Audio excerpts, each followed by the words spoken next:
はいどうも皆さんこんにちは。スターディの河野玄斗です。そろそろね、定期試験も近い時期になってきたと思うんですけど、そんな中ね、こんな相談が届いたんですね。ダメだと分かっていながらも、つい一夜漬けしてしまいます。河野さんは一夜漬けしてましたかと。おそらくこの動画をね、見てくださってる方の半分くらいは一夜漬けするんじゃないかなと思うんですけど、僕がですね、提唱したいのは、戦略的一夜漬け。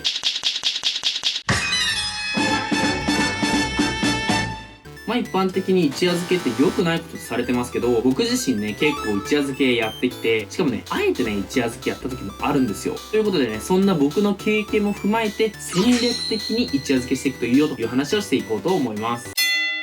そもそもね、一夜漬けが良くないとされてる、そのデメリットっていうのは、長期記憶に残らないとかね、何日も続くと体力が持たないとか、いわゆるね、一般的に言われてる理由があるわけですけど、それをね、上回るメリットっていうのもあるんですよ。そのメリットっていうのは、翌日に大きな試験を控えてるっていう時間制限と、あとね、赤点っていうペナルティ付きのね、緊張感のもとで勉強できるということなんですよ。以前の動画で暗記する時のコツとして時間制限を設けてペナルティ付きで友達と競うと、そうするとすごいね集中力が上がるという話をしたんですけど、これ試験ね友達と点数を競っちゃえば3つにおいてねパラメータもう全てズバ抜けてるんですよね。だからこそね実は一夜漬けって普通の日のねもうなんなら3日分ぐらいの集中力だからね、実質3夜漬けみたいなねそういうペースで成績が伸びていくんですよね。とはいえまだねデメリットとして長期記憶に残らないとかね、何日も続くと体力が持たないとか、そういうデメリットはね残ってるので、結局ね優先順位をつけて、例えば受験で使うとかね、そういったものを前々からしっかりとやって、それ以外のものは一夜漬けで対応すると、それが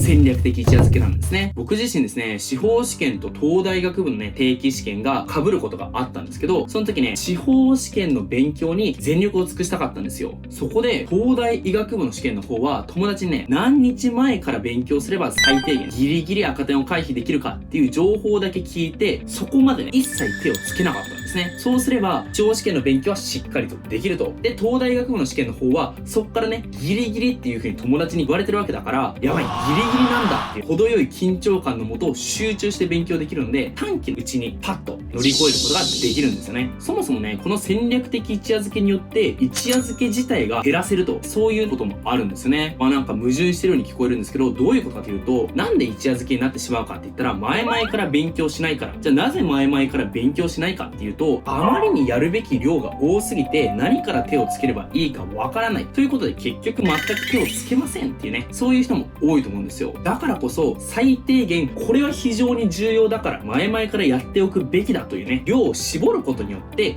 それだけはやろうっていう風になると、結果としてその範囲については前々から対策をするようになるので、一夜漬けで直前で詰め込まなきゃいけない量が減ってくれるんですね。ということで一夜漬けについて話してきたんですけど、最後にね注意点があるとすれば、親に勉強しなさいっていう風に言われた時に、これ一夜漬けするからいいんだよ、だって河野さんが言ってたんだもんみたいなね、僕の名前はね出さないようにしてください。はい、ということでまた次回の動画でお会いしましょう。